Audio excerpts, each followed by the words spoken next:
Hi friends, welcome to the RRB study space. చాలామంది మన subscribers ఏమని అడిగారంటే, బ్రో మీరు ఎలా ప్రిపేర్ అవుతున్నారు రైల్వేకి, మీ యొక్క ప్రిపరేషన్ స్ట్రాటజీ ఏంటి, మీరు ప్రీవియస్ ఎలా ప్రిపేర్ అయ్యారు అనేటువంటి క్వశ్చన్స్ని కామెంట్ రూపంలో అడిగారు. వారందరి కోసము నేను ఈ యొక్క చిన్న వీడియో చేస్తున్నాను. ఫస్ట్ ఆఫ్ ఆల్ నేను నంద్యాల బ్యాంకింగ్ కోచింగ్ సంబంధించినటువంటి ఒక స్టూడెంట్ అనమాట. సో నా ప్రిపరేషన్ అంతా నంద్యాలలోనే జరిగింది. మీలో ఎవరైనా కనుక నంద్యాల బ్యాంక్ కోచింగ్ స్టూడెంట్స్ ఉంటే మీరు కామెంట్లో మీరు తెలియజేయగలరు.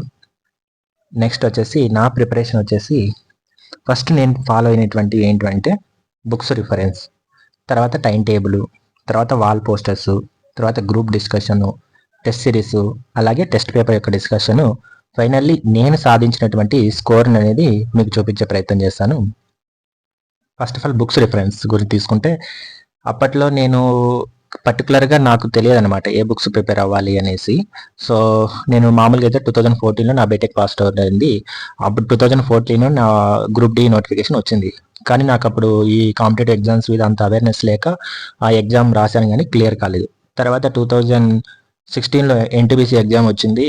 ఎగ్జామ్ కూడా నేను అంత రాశాను కానీ అప్పటికి ఏదో బుక్స్ తీసుకున్నాను కొద్దిగా లోకల్గా, హైటెక్ జెరాక్సము ఇట్లాంటివి ఉంటాయి కదా, కొన్ని బుక్స్ అట్లాంటివి ఫాలో అయ్యాను కానీ సో ఆ ఎగ్జామ్ని క్రాక్ చేయలేకపోయాను. తర్వాత 2018లో మళ్ళీ గ్రూప్ డి రాశాను. గ్రూప్ డి రాస్తే ఏమైందంటే అప్పుడు కొంచెం టెస్ట్ కొంచెం వరకు మెటీరియల్స్ గ్యాదర్ చేసుకొని ప్రిపేర్ అయ్యాను, కానీ ఎగ్జామ్ ఎలా రాయాలో తెలియక సో వచ్చిన క్వశ్చన్స్ కన్నా కొన్ని నెగిటివ్ ఎక్కువ పెట్టాల్సి వచ్చింది. సో అందువల్ల వచ్చిన మార్క్స్ కూడా నెగిటివ్లో వెళ్ళిపోయాయి, ఆ ఎగ్జామ్ దొబ్బింది. తర్వాత 2019 నోటిఫికేషన్ గ్రూప్ డి వచ్చింది. ఈ నోటిఫికేషన్స్లో అన్న పర్ఫెక్ట్గా ప్రిపేర్ అవ్వాలి, ఏ మిస్టేక్ చేయకూడదు. అంటే ప్రీవియస్గా జరిగినటువంటి ఎగ్జామ్స్ నుండి నేను నా మిస్టేక్స్ అన్నీ కూడా రియలైజ్ అయ్యాను అనమాట. అప్పుడు ఏం చేశాను, ఎన్సీఆర్టీ బుక్స్ అన్ని కలెక్ట్ చేసుకొని మొత్తంగా ఒక నోట్స్ అనేది నేను ప్రిపేర్ చేసుకున్నాను అనమాట. ఇది బుక్స్ వరకు. నా వరకు అయితే అప్పుడు బుక్స్ కోసం చాలా ఇబ్బంది పడ్డాను. ఇప్పుడు మీరు ప్రిపేర్ అయ్యే వాళ్ళకి మీకు బుక్స్ పరంగా ఏమి ఇబ్బంది లేకోకుండా కంప్లీట్గా పీడిఎఫ్స్ అనేది నేను తయారు చేసి ఇస్తున్నాను. ఫిజిక్స్, కెమిస్ట్రీ, బయాలజీ అన్నీ కూడా ఇస్తున్నాను. సో కొంచెం టైం ఇవ్వండి నాకు, ఎందుకంటే కొంచెం ఎడిటింగ్ వర్క్ అంతా చేసుకుంటున్నాను కాబట్టి ఎవరు కూడా టెన్షన్ పడకండి. నేనైతే కంప్లీట్గా మీకు నోట్స్ ఇస్తాను. మీరు ఇంకే బుక్స్ రిఫర్ చేయాల్సిన అవసరం లేదు. మన యూట్యూబ్ ఛానల్లో కూడా క్విజెస్ అనేది కూడా డైలీ పెడతాను చాప్టర్ వైజ్గా. సో మీరు క్విజ్ అటెంప్ట్ చేసుకుండా కూడా మీరు ఒక రకమైనటువంటి ప్రాక్టీస్ లాగా ఉంటుంది. నెక్స్ట్ టైం టేబుల్కి వచ్చినట్లయితే ఇది ఒక్కొక్కరిది ఒక్కొక్క ఇండివిజువల్ అనమాట. ఎందుకంటే మీ యొక్క డేలో మీ యొక్క టైం ఎలా అలా కట్ అయి ఉంటుంది అనేది అది మీ మీద డిపెండ్ అయి ఉంటుంది అనమాట. కొద్దిమంది జాబ్ చేసుకుంటా చదువుకోవాలనుకుంటారు, కొద్దిమంది హౌస్ వైఫ్స్ ఉంటారు, కొద్దిమంది ఏంటంటే కాంపిటేటివ్ ఎగ్జామ్స్ అని చెప్పేసి కోచింగ్ సెంటర్లో ఉండడము, లేదా ఎక్కడన్నా నంద్యాల కానీ హైదరాబాద్లలో ప్రైవేట్ హాస్టల్స్లో ఉండి స్టడీ హాల్లో చదువుకుంటుంటారు అనమాట. సో మీ వెసులుబాటుని దృష్టిలో పెట్టుకొని మీరు టైం టేబుల్ అని డిజైన్ చేసుకోండి. మేమైతే అప్పుడు ఎలా చేసామంటే ఉదయం 6 అరౌండ్గా 6 కల్లా లేచే వాళ్ళము. 6 నుంచి 9 వరకు క్వాంట్ రీజనింగ్ చేసుకునే వాడిని. 9కి టిఫిన్ వచ్చేది, రూమ్కి వచ్చేది. 9:30 నుంచి తర్వాత మళ్ళీ మధ్యాహ్నం 12:30 వరకు ఏం చేసేవాళ్ళం అంటే ప్రిపేర్ అయ్యే వాళ్ళం అనమాట. సైన్స్, ఫిజిక్స్, కెమిస్ట్రీ, బయాలజీ ఒక్కో చాప్టర్లో కొద్ది వరకు తీసుకునే వాళ్ళం అనమాట. ఎందుకంటే కంటిన్యూగా ఉదయం టిఫిన్ తిన్న తర్వాత అంటే 9 తర్వాత నుంచి 1 గంట వరకు ఓన్లీ ఒక సబ్జెక్ట్ చదవాలంటే బోరింగ్ అనిపిస్తుంది అనమాట. అందుకోసం మేము ఫిజిక్స్, కెమిస్ట్రీ, బయాలజీ అట్లా పార్ట్స్గా డివైడ్ చేసుకుని చదివేవాడిని. తర్వాత మాకు 1 గంట కల్లా మళ్ళీ రూమ్కి ఫుడ్ వచ్చేది అనమాట. అప్పుడు తర్వాత ఏం చేస్తామంటే ఫుడ్ తినేసి ఒక 1 అవర్ కానీ హాఫ్ అన్ అవర్ ఖచ్చితంగా రెస్ట్ తీసుకునే వాళ్ళం అనమాట. అరౌండ్ 2:30 వరకు నిద్రపోయేసి 2:30 నుంచి 4:30 వరకు మళ్ళీ ఏం చేసేవాళ్ళం అంటే చదివేవాళ్ళం అనమాట. ఈ హిస్టరీ కావచ్చు, పాలిటీ కావచ్చు, జాగ్రఫీ ఇట్లా ప్రిపేర్ అయ్యేవాళ్ళం. తర్వాత ఏం చేసేవాళ్ళం అంటే రూమ్లో వాళ్ళము మేము 4:30కి ఎగ్జామ్ టెస్ట్ చేసి డైలీ రాసేవాళ్ళం అనమాట. మాకు ఎగ్జామ్ జరిగినా జరగకపోయినా మాకు సంబంధమే లేదని. కరోనా టైంలో మీకు తెలుసు, కరోనా టైంలో ఏం జరిగిందంటే ఎగ్జామ్స్ అనేది పోస్ట్ పోన్ అవుతూ వచ్చింది. 2020లో జరగాల్సినటువంటి ఎగ్జామ్ కాస్త 2022 ఆగస్ట్ నుంచి అక్టోబర్ వరకు జరిగిందనమాట గ్రూప్ డి. సో అప్పటి వరకు కూడా మేము ఎంతో పేషెన్స్గా వెయిట్ చేసేవాళ్ళము, డైలీ కూడా టెస్ట్ చేసి రాసుకునే వాళ్ళము. తర్వాత ఏం చేస్తామంటే 5:30కి టెస్ట్ అయిపోతుంది. 5:30 నుండి 6 వరకు ఏం చేస్తామంటే 30 minutes బ్రేక్ తీసుకునే వాళ్ళము, టీ బ్రేక్. అలా టీకి అని వెళ్ళే వచ్చేవాళ్ళము. తర్వాత 6 నుంచి 7 వరకు ఈ పేపర్ డిస్కషన్ అనేది జరిగేదనమాట. తర్వాత 7 కల్లా మళ్ళీ డిన్నర్ వచ్చేది రూమ్లో. 7 తర్వాత అరౌండ్ 10 వరకు మళ్ళీ ఒకసారి ఏం చదువుకున్నాం ఈ రోజు అనేది మేము రివిజన్ చేసుకునే వాళ్ళం అనమాట. ఇది మా టైం టేబుల్ అనమాట. ఇప్పుడు మీకు మీ యొక్క టైం ఎలా ఉంటుంది, మీ వెసులుబాటుని పట్టుకొని మీరు ఒక టైం టేబుల్ అనేది డిజైన్ చేసుకోవాలి. Next wall posters. ఇక్కడ వాల్ పోస్టర్స్ అంటే మీరు మిస్అండర్స్టాండింగ్ చేసుకోవాల్సిన అవసరం లేదు. ఈ సినిమా వాల్ పోస్టర్లుగా ఏం కాదండి. నేనేం చేసేవాళ్ళంటే మా రూమ్లో ఎటు చూసినా కానీ సబ్జెక్ట్కి సంబంధించినటువంటి పోస్టర్లు అతికించేవాళ్ళనమాట. So India map, world map, పెద్ద సైజులో ఉండేటువంటి ఇండియా మ్యాప్, వరల్డ్ మ్యాప్ అతికించేవాళ్ళం అనమాట. నెక్స్ట్ వచ్చేసి ఫిజిక్స్ పరంగా తీసుకుంటే ఇప్పుడు ఫిజిక్స్లో టేబుల్స్ ఉంటాయన్నమాట. అంటే ఏదైనా ఇంపార్టెంట్, ఫర్ ఎగ్జాంపుల్ ధ్వని తీసుకున్నాం అనుకో, ధ్వని అనేది ధ్వని వేగం గురించి ఏ పదార్థంలో ఏ విధంగా ఉంటుంది అనేటువంటిది ఓ టేబుల్ ఉంటుంది. కాంతిలో తీసుకుంటే వక్రీభవనం గుణకం గురించి టేబుల్స్ ఉంటుంది. ఫిజిక్స్లో కొన్ని ప్రమాణాలు ఉంటాయి. అంటే ఫ్రీక్వెన్సీని హెడ్జెస్లో కొలుస్తాము, తర్వాత వెలాసిటీని మీటర్ పర్ సెకండ్స్ కొలుస్తాము. ఇట్లాంటి ఎన్నో యూనిట్స్ ఉంటాయి కదా. ఈ యూనిట్స్కి సంబంధించినటువంటివన్నీ కూడా ఒక పేపర్స్లో రాసేసి నీట్గా గోడకు వాళ్ళకి అతికించే వాళ్ళం అనమాట. తర్వాత వచ్చేసి కెమిస్ట్రీలో కూడా అట్లాగే, బయాలజీలో కూడా అయితే ఇంపార్టెంట్వి ఎగ్జామ్ పాయింట్ ఆఫ్ వ్యూలో వచ్చేటివి చాలా ఈజీ బిట్సే మనం ఏం చేస్తామంటే ఒకసారి నెగ్లెక్ట్ చేయడం వల్ల ఏమైతుందంటే ఆ ఎగ్జామ్ టైంలో గుర్తుకు రావన్నమాట. సో అందుకు మేమేం చేస్తామంటే సైన్స్, సోషల్, బయాలజీ, తర్వాత హిస్టరీ, పాలిటీలో అన్నీ కూడా అతికించి పడేసాం అనమాట. మా రూమ్లో చూస్తే గోడలకి అన్ని కూడా పేపర్స్తోనే నిండిపోయి ఉంటాయి అనమాట. ఏం చేస్తామంటే పొద్దున్నే లేచినప్పుడు బ్రష్ చేసేటప్పుడు అనవసరంగా మాట్లాడలేదు ఎందుకు, ఆ వాల్ దగ్గరికి వెళ్ళిపోయి బ్రష్ చేస్తూ ఒకసారి రివిజన్ చేసుకుంటే సరిపోతుంది కదా. అంటే మనకి ఏంటంటే ఎప్పుడు కూడా కంటిన్యూగా మనకు కంటికి సబ్జెక్ట్ అయ్యే కనిపించాలి, వేరేటి ఏం కనిపించొద్దు అన్న ఉద్దేశంతో మేము ఏం చేసామంటే పోస్టర్స్ అతికిచ్చేసాం. తర్వాత గ్రూప్ డిస్కషన్. మేము ఒక 4-5 మెంబర్స్ దాకా ఉన్నాము రూమ్లో. మేమేం చేసేవాళ్ళం అంటే ప్రతి సబ్జెక్ట్ని డిస్కస్ చేసేవాళ్ళం అనమాట. సో మోస్ట్ ఆఫ్ ది నేనే వాళ్ళకి సబ్జెక్ట్ని టీచ్ చేసేవాడిని. సో మేమంతా మెటీరియల్ అంతా కలెక్ట్ చేసేసుకొని, అంటే నా మెటీరియల్ వాళ్ళు ప్రింట్ తీసేసుకొని ప్రిపేర్ అయ్యారు, వాళ్ళు దగ్గర పెట్టుకున్న వాళ్ళు. నేను మెటీరియల్ ఉన్నటువంటి ప్రతి లైన్ వాళ్ళకు నీట్గా ఇన్ డీటెయిల్గా ఎక్స్ప్లెయిన్ చేసేవాడిని. ఇప్పుడు ఏ రకంగా అయితే నేను ఎక్స్ప్లెయిన్ చేస్తున్నానో అప్పుడు నా ప్రిపరేషన్లో భాగంగా కూడా నేను వాళ్ళకి ఎక్స్ప్లెయిన్ చేసేవాడిని. అట్లా మేము బాగా డిస్కస్ చేసేవాళ్ళం అనమాట సబ్జెక్ట్, అన్ని సబ్జెక్టులు అనమాట.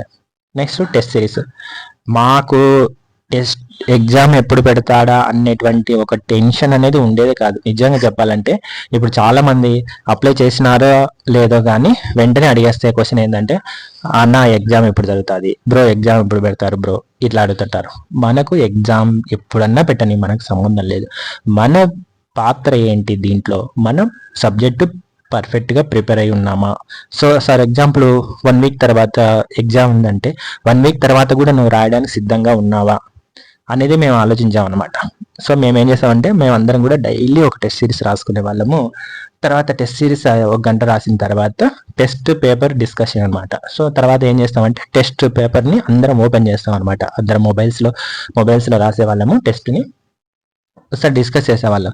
నువ్వు ఏ క్వశ్చన్ మిస్టేక్ చేసావు, ఎందుకు ఆ క్వశ్చన్ మిస్టేక్ చేసావు, నువ్వు ఎందుకు ఇది కరెక్ట్ చేయగలిగినావు, నువ్వేమన్నా మెథడ్ వేరే ఫాలో అయినా. ఫర్ ఎగ్జాంపుల్ మ్యాథ్స్లో ఉంటాయి, ఒక్కొక్కసారి మనకు రాని ఆలోచన ఫ్రెండ్కి రావచ్చు, అతను కరెక్ట్ చేసిండొచ్చు, ఎలా చేసావు, అట్లా ప్రతిదీ కూడా మేము ఒక క్వశ్చన్ పేపర్ 100 క్వశ్చన్స్ని ఖచ్చితంగా డిస్కస్ చేసేవాళ్ళం అనమాట.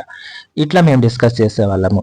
నెక్స్ట్ వచ్చేసి ఇంకా ఇప్పుడు ఇలా చేయడం వల్ల ఏమైందంటే ఎన్టీపీసీ ఎగ్జామ్ క్లియర్ అయింది, తర్వాత గ్రూప్ డి ఎగ్జామ్ కూడా క్లియర్ అయింది. ఎన్టీపీసీ ఎగ్జామ్ వచ్చేసి నేను ఫస్ట్ CBT 1లో వచ్చేసి 86 అటెంప్ట్ చేసి వచ్చాను. 86లో నాకు నెగిటివ్ ఒక 6 క్వశ్చన్స్ రాంగ్ పోగా నాకు నార్మలైజేషన్లో 83 వచ్చేసినాయి. CBT 2కి క్వాలిఫై అయిపోయాను. తర్వాత CBT 2లో లెవెల్ 1, 2, లెవెల్ 3, లెవెల్ 4, లెవెల్ 5 అట్లా 6 అన్నీ ఉంటాయి కదా. సో లెవెల్ 6 వచ్చేసి CBT 2 క్వాలిఫై, అంటే స్టేషన్ మాస్టర్ అలాగే గూడ్స్ గార్డ్ ఎగ్జామ్కి ఏం జరిగిందంటే సైకోమెట్రీ టెస్ట్ వరకు వెళ్ళాను. సైకోమెట్రీ టెస్ట్లో 5 బ్యాటరీలు ఉంటాయి. 5 బ్యాటరీలలో 4 బ్యాటరీలు క్లియర్ అయ్యాయి, ఒక బ్యాటరీ క్వాలిఫై కాలేకపోయాను. సో ఆ ఎగ్జామ్ అంతా వెళ్ళిపోయింది. తర్వాత ఏం జరిగింది, ఇంకా లెవెల్ 2, లెవెల్ 3, లెవెల్ 5, లెవెల్ 4 వీటిలో ఎగ్జామ్లో ఏం జరిగిందంటే CBT 2 కానీ కష్టపడ్డాను కానీ ఒక 6 మార్క్స్ కొన్ని ఒక లెవెల్ వచ్చేసి 6 మార్క్స్లో మిస్ అవ్వడము, ఇంకో లెవెల్లో 10, ఒకటి వచ్చేసి 4 మార్క్స్, ఇట్లాగా ఆ మొత్తం ఎన్టీపీసీ ఎగ్జామ్ అనేది మొత్తానికి అయితే అది దగ్గరకు వచ్చేసి మిస్ అయిపోయింది. తర్వాత ఏం చేశాను నెక్స్ట్, సరే ఎన్టీపీసీ అయితే మిస్ అయ్యింది 2019 నోటిఫికేషన్, కనీసం గ్రూప్ డి అన్న క్రాక్ చేయాలనే ఉద్దేశంతో గ్రూప్ డికి ఇంకా బాగా ఎక్కువ కసిగా కూర్చొని ప్రిపేర్ అయ్యాను అనమాట. సో నా ఎగ్జామ్ వచ్చేసి అప్పుడు నేను రాసినటువంటి నా స్కోర్ కార్డు ఇక నేను చూడొచ్చు మీరు ఈ పేపర్లో నేను మొత్తం 100 క్వశ్చన్స్ ఆ పేపర్ అయితే నా టెస్ట్లో వచ్చేసి 2 క్వశ్చన్లు ఇగ్నోర్ చేయబడినాయి. సో నాకు టోటల్గా వ్యాలిడ్ క్వశ్చన్స్ వచ్చేసి 98 అయితే నేను ఏం చేసేదంటే 90 క్వశ్చన్స్ అటెండ్ చేసి వచ్చాను. నిజంగా చెప్పాలంటే ఒక చదివిన వ్యక్తికి ఆ క్వశ్చన్ పేపర్ చూడగానే ఆ క్వశ్చన్స్ ఎగ్జామ్ రాసి వచ్చే వాడి ఆనందము ఇంకా చెప్పలేని అనమాట.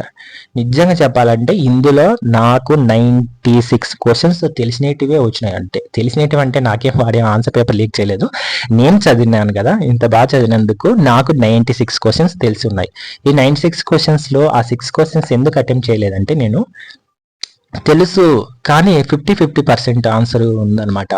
ఒకవేళ పెడితే ఏమవుతుంది, నెగిటివ్ వెళ్ళిపోతే ఎందుకు వచ్చిన రిస్క్ అని చెప్పేసి ఆ 6 క్వశ్చన్స్ అటెంప్ట్ చేయలేదు. సో 90 క్వశ్చన్స్ అటెంప్ట్ చేసి వచ్చిన. 90 క్వశ్చన్స్ అటెంప్ట్ చేసి వస్తే ఇందులో నావి ఎన్ని కరెక్ట్ అయినాయి, 81 క్వశ్చన్స్ కరెక్ట్ అయినాయి. ఈ 81 క్వశ్చన్స్లో రాంగ్ క్వశ్చన్స్ వచ్చేసి 8 క్వశ్చన్స్ అన్నమాట. ఈ రాంగ్ క్వశ్చన్స్ ఏంటంటే నేను చదివినాను కదా, కొంచెం ఎగ్జైట్మెంట్ అనమాట, తెలిసిన క్వశ్చనే కదా అని క్వశ్చన్ కంప్లీట్గా చదవక జస్ట్ 3 సెకండ్స్లో ఆన్సర్ పెట్టినటువంటివి ఒక 2-3 క్వశ్చన్స్ అట్లా ఉన్నాయి. కొన్ని క్వశ్చన్స్ కరెంట్ అఫైర్స్వి ఎప్పుడూ చదివాను, అంతగా గుర్తులేక కరెంట్ అఫైర్స్ వెళ్ళాయి. ఓ 2 క్వశ్చన్స్ మ్యాథ్స్ అనమాట. సో మ్యాథ్స్ క్వశ్చన్స్ కూడా సరిగా చదవక అట్లా వెళ్ళాయి. నేను ఈ పేపర్ని మీకు ఇన్ డీటెయిల్గా నా ఆన్సర్ షీట్ ఇప్పటికీ ఉంది, నేను దాన్ని ఎక్స్ప్లెయిన్ చేస్తాను ఒకసారి ఒక వీడియోలో ఎట్లాంటి క్వశ్చన్స్ వచ్చినాయి ఏంటి అనేది. సో అట్లా నాకు మొత్తానికి అయితే 8 రాంగ్ పోగా నాకు నా రా మార్క్స్ ఎన్ని వచ్చాయంటే 78.33, అంటే నియర్లీ 79 వచ్చేసినాయి. ఇంకా నాకు తర్వాత నార్మలైజేషన్ అవ్వడం వల్ల 83.1370 వచ్చేసి, అంటే అప్రాక్సిమేట్లీ 84 మార్క్స్ వచ్చాయి అనమాట. ఇంకా పర్సెంటేజ్ స్కోర్ అంటే 99.92966 వచ్చేసింది. సో నాకు వచ్చేసి నార్మలైజేషన్ మార్క్స్ అప్రాక్సిమేట్లీ 84 వచ్చాయి. అయితే నేను అప్లై చేసిన సౌత్ వెస్టర్న్ రైల్వే జోన్లో టాప్ స్కోర్ ఎంత అంటే అతనికి 89 వచ్చాయి, అంటే 88 పాయింట్ సంథింగ్ అంట. రౌండ్ ఫిగర్ చూసుకుంటే 89 అతని స్కోర్. నా స్కోర్ వచ్చేసి రౌండ్ ఫిగర్గా 84. అతనికి నాకు కేవలం 5 మార్క్స్ డిఫరెన్స్ ఉన్నాయి. అతను నార్త్ ఇండియన్, నేను ఇంకా సౌత్ కదా. సో నాకు అతనికి 5 మార్క్స్ డిఫరెన్స్ ఉన్నాయి. చూడండి ఈ 5 మార్క్స్ డిఫరెన్స్లో దాదాపుగా ఎంతమంది ఉన్నారు యాస్పిరెంట్స్ అంటే 150 మంది యాస్పిరెంట్స్ ఉన్నారు. అతని ర్యాంక్ 1 అయితే నా ర్యాంక్ 150. ఈ 150లో అందరూ కూడా నార్త్ ఇండియన్స్ ఉన్నారు. ఈ 150లో కొంచెం చెప్పుకోదగ్గ విషయం ఏంటంటే ఫస్ట్ ర్యాంక్ నాది. అంటే మన సౌత్లో మన ఆ జోన్లో నేను సౌత్ వెస్టర్న్ రైల్వే హుబ్లీకి అప్లై చేశాను. ఆ రైల్వే జోన్లో అప్లై చేసిన మన సౌత్ ఇండియన్స్ ఉంటారు కదా, అంటే మన తెలుగు రాష్ట్రాల వాళ్ళు, తమిళ, కర్ణాటక ఇట్లా ఉంటారు కదా, వీళ్ళందరిలోకి వెళ్ళా నాది ఫస్ట్ అనమాట ర్యాంకు. 150 ర్యాంకు నాది. నాకంటే ముందుగాల 149 మంది కూడా నార్త్ ఇండియన్సే ఉన్నారు. సో ఇది కొంచెం హ్యాపీగా అనిపించినటువంటి విషయం. అంటే మనం చదివిన దానికి, మనం ఎఫర్ట్ పెట్టిన దానికి ఖచ్చితంగా రిజల్ట్ వస్తుంది అనడానికి నేను ఎగ్జాంపుల్. ఇది బ్రో సింపుల్గా నా యొక్క preparation strategy. Thank you bro.